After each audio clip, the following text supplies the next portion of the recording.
I'm Chris. This is Kate Hardie, a good friend of mine. Just so you know, so I'm not just come to comment on your films for no reason. I'm an actress. I worked for a very long time as an actress, and then I went back to the National Film School when I was in my mid-30s, and I did a writing degree, and I now write and direct. So Chrissy just asked me to come along, so I'm really interested in what you're doing. And I kind of thought it'd be a good thing for Kate to be involved in as well, so I'm trying to bring her in. Yeah, I'd love her to get involved. I mean, I didn't think I was getting up to speak, so I don't know what I'm meant to be saying, but it is absolutely blew me away. It was so brilliant. You should all pat yourselves on the back.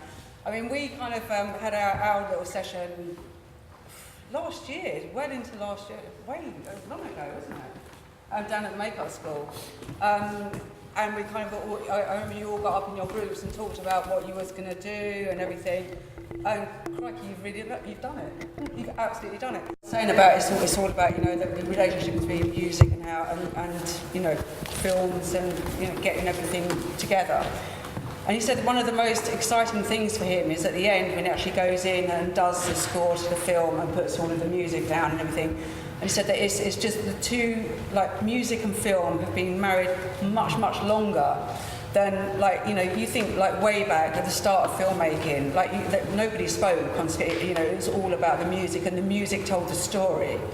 And I think that's a really good point to kind of like think about when you're putting together your films and things. And, you know, you've obviously done that. I think you all deserve well done.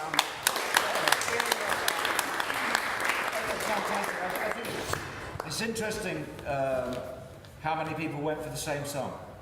Yes. There are 58 years of Ivors winning songs, and Roland Orzabal, who wrote that song Mad World, yeah, who was with a band called Tears for Fears, and who, when I said that he was going to be approached and asked for permission to use it, I don't think he realised how many people were going to use that song.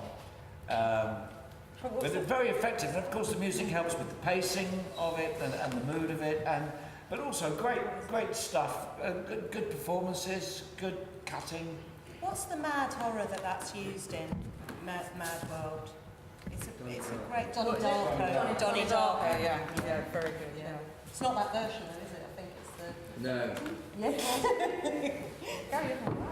Yeah, I think it was actually that was the Gary Jules version, and I think it was that version. We're old enough to remember a previous version, at least I am. But anyway, it was a real thrill to see it all, and I don't know who's here that actually did that stuff, but whoever they are, whoever you are, you know your names. The quality was amazing. Marvelous. I mean, it was really good. Like the editing, it was sharp. Do you know what I mean? It was really sharp. It was punchy. And remember also, we're not used to seeing trailers and trailers and trailers. You're used to seeing. They would have all been better on their own because it starts to be, you know, and also you can get too much horror as well. But you know, each one was a wonderful little vignette in itself. So.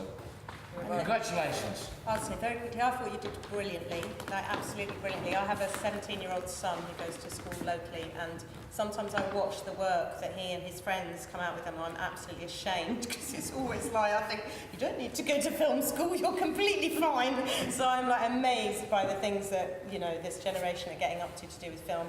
My 2 pence worth on music is I've made 2 films now, so I've only just started directing recently, and I've twice got into terrible trouble because I have done something that Gary probably knows well and relies on directors doing, which is I've put a temp track, which is, you know, you think, oh, I wonder what this would look like. I'm going to get my composer to write something like a Chemical Brothers track, or something like, I've done this twice with Chemical Brothers and then Arcade Fire, and you can never ever take it off. So twice I've had to pay for Chemical Brothers and Arcade Fire and got into terrible trouble because music is extraordinary when you put it over film. Yeah. You suddenly go, oh, I didn't think that shot was very good, but it looks amazing now.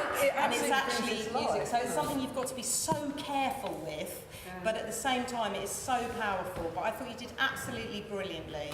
Really impressive, and actually used music quite sparingly, because music is something you can shove over a bit of film and think, oh, I'll have that looks great now. And I thought you did really well with taking the sound away, pulling back on all of that. It was really impressive. Yeah, it's very good. I know we've got some of the people here who are going to be working on these kind of things next year.